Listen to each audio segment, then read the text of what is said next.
Cancer at Retirement: How to Find Hope When Life Feels Fragile. An opening note of reflection. Hello, friends.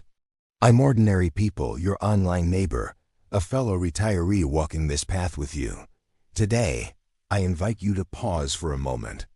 Take a deep breath in and breathe out slowly. We are safe here in this space, together. I want to talk heart to heart about something that often arrives quietly in retirement: chronic illness.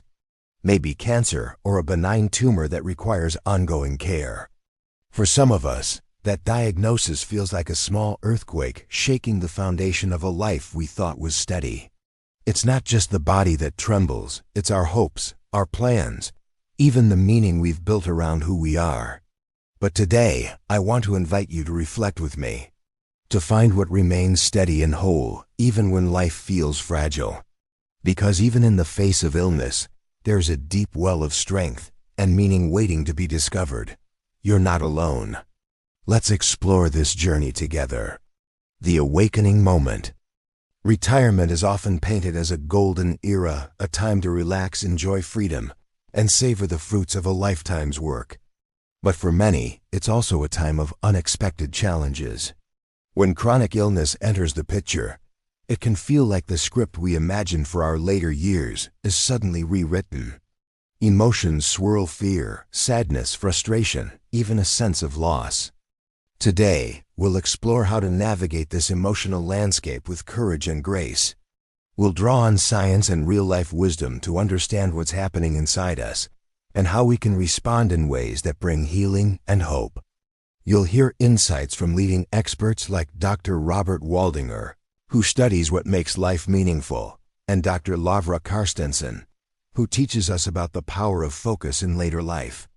Most importantly, we'll share 5 practical strategies to help you reclaim a sense of purpose, connection, and peace, even when facing the uncertainty of chronic illness. So if you're ready, let's begin this journey of discovery and resilience together. The awakening of curiosity: one of the most profound insights about life after retirement, comes from Dr. Lavra Karstensen, director of the Stanford Center on Longevity. She teaches us about the socio-emotional selectivity theory, which explains how our perception of time shifts as we age. Dr. Karstensen says that as our time horizons narrow, our priorities deepen. We become more selective, focusing on what truly matters: relationships, meaningful experiences, and emotional well-being. This shift is not just psychological. It's biological, wired into our brains to help us find joy and meaning even as time feels limited. But what happens when chronic illness interrupts this natural flow? When the body feels fragile and uncertainty clouds the future? It can be disorienting. Dr. Robert Waldinger, who leads the Harvard study of adult development, reminds us that the quality of our relationships is the single greatest predictor of happiness and longevity. His research, spanning over 80 years, shows that warm, supportive connections protect us from the emotional toll of illness and aging. Then there's Dr. Becca Levy, whose work reveals that our attitudes about aging deeply influence our health. She found that people who hold positive beliefs about aging tend to live longer and recover better from illness. Together, these insights tell us that while illness can challenge us, it doesn't have to define us. Our mindset, our connections, and our ability to find meaning can shape how we experience this stage of life. So what practical steps can we take to harness these powerful forces for healing and hope? Let's explore. Insight 1. Embrace reality with acceptance, not surrender. The first step in facing chronic illness in retirement is to embrace reality not as a defeat, but as a foundation for strength. Viktor Frankl, a Holocaust survivor and psychiatrist, famously said, "We cannot always choose our circumstances, but we can choose our response to them." Acceptance doesn't mean giving up. It means acknowledging the truth of your situation so you can act with clarity and courage. Dr. Becca Levy's research shows that how we interpret aging and illness affects our resilience. When we accept our condition without self-judgment, we open the door to better mental and physical health. Here's a practical way to start. Create a personal health journal. Write down your daily feelings, symptoms, and questions for your doctor. This helps you stay connected to your body and your experience, making the invisible visible. Also, bring a trusted friend or family member to medical appointments. When fatigue or anxiety cloud your mind, having a second pair of ears can be invaluable. Remember, it's okay to feel scared or sad. Validating your emotions rather than pushing them away builds inner strength. As Dr. Nancy Schlossberg, an expert on life transitions, reminds us, change is constant, but how we adapt defines our journey. Acceptance is your first step toward reclaiming control and peace. Insight 2. Design a flexible but meaningful life. Retirement is a major identity shift. Add chronic illness, and the transition can feel even more complex. Dr. Nancy Schlossberg calls retirement a transition of identity.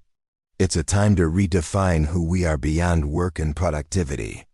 Dr. Ken Deichtwald, a gerontologist and author, offers a hopeful perspective. Later life is not the end of productivity, but the beginning of self-expression. So how do we redesign our days to reflect this new self? Start by honoring your energy levels. It's better to do one meaningful activity than many that drain you. Find what I call a heart project. This might be writing your life story, creating a family scrapbook, tending a garden, or mentoring a grandchild. These projects connect you to purpose and legacy. The Japanese concept of ikigai, reason for being, can guide you here. Ask yourself, what can I still give to the world, even in my current condition? Flexibility is key. Some days may be hard, and that's okay. Adjust your plans with kindness toward yourself. Dr. Richard Leider, a coach on purpose and meaning, says, purpose is not just about doing, it's about being. In this way, you create a life that nourishes your spirit, even when your body feels limited. Insight 3. Strengthen social connections. The soul's medicine. One of the most powerful remedies for the emotional challenges of chronic illness is connection. The Harvard study led by Dr. Robert Waldinger found that warm, supportive relationships are the key to happiness and longevity. Illness often tempts us to withdraw, fearing we are a burden. But isolation only deepens suffering. Now is the time to open your heart to others, not as a patient needing rescue, but as a fellow traveler sharing your story. Practical steps include scheduling weekly visits or video calls with friends and family. Joining a support group, whether in person or online, can provide a safe space to share fears and triumphs. Sometimes, connection doesn't require words.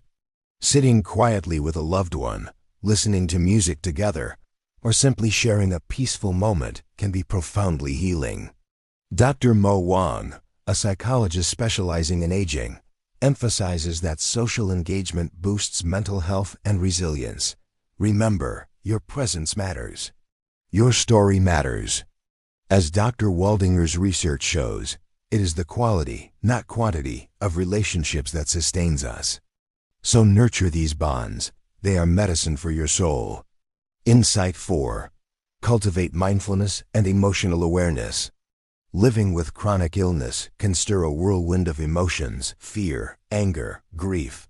Learning to sit with these feelings without being overwhelmed is a vital skill.